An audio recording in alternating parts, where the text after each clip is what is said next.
નમસ્કાર, તમે જોઈ રહ્યા છો સંવેદના ન્યૂઝ। આજે વાત માત્ર એક પર્વતમાળાની નથી, આજે વાત છે માણસાઈની। 3 અબજ વર્ષથી અડીખમ ઊભેલી અરવલ્લી ગિરિમાળાઓ આજે કાયદાની એક કલમથી મરી ગઈ છે। સરકારની નવી ગાઈડલાઈન અને સુપ્રીમ કોર્ટના ચુકાદા બાદ 100 મીટરથી ઓછા ઊંચાઈ ધરાવતા પહાડો હવે કાયદેસર રીતે પહાડ જ રહ્યા નથી। ફોરેસ્ટ સર્વે ઓફ ઇન્ડિયાના ડેટા મુજબ અરવલ્લીની 12,000થી વધુ પહાડીઓમાંથી માત્ર 1,048 પહાડીઓને જ હવે કાયદાકીય રક્ષણ મળશે।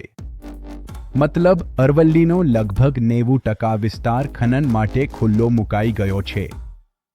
આ માત્ર ખનન નથી, આ જીઓસાઇડ છે, પ્રકૃતિની હત્યા।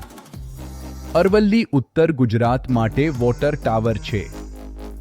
આ પર્વતો વરસાદી પાણીને જમીનમાં ઉતારે છે, ભૂગર્ભ જળને જીવંત રાખે છે અને સાબરમતી નદીનું અસ્તિત્વ જાળવે છે।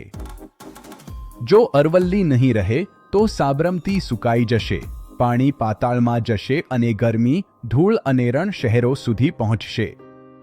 આજે પહાડ તૂટે છે, કાલે શહેરો રડશે। સવાલ માત્ર એટલો છે, શું આવનારી પેઢી આપણા મૌનને માફ કરશે?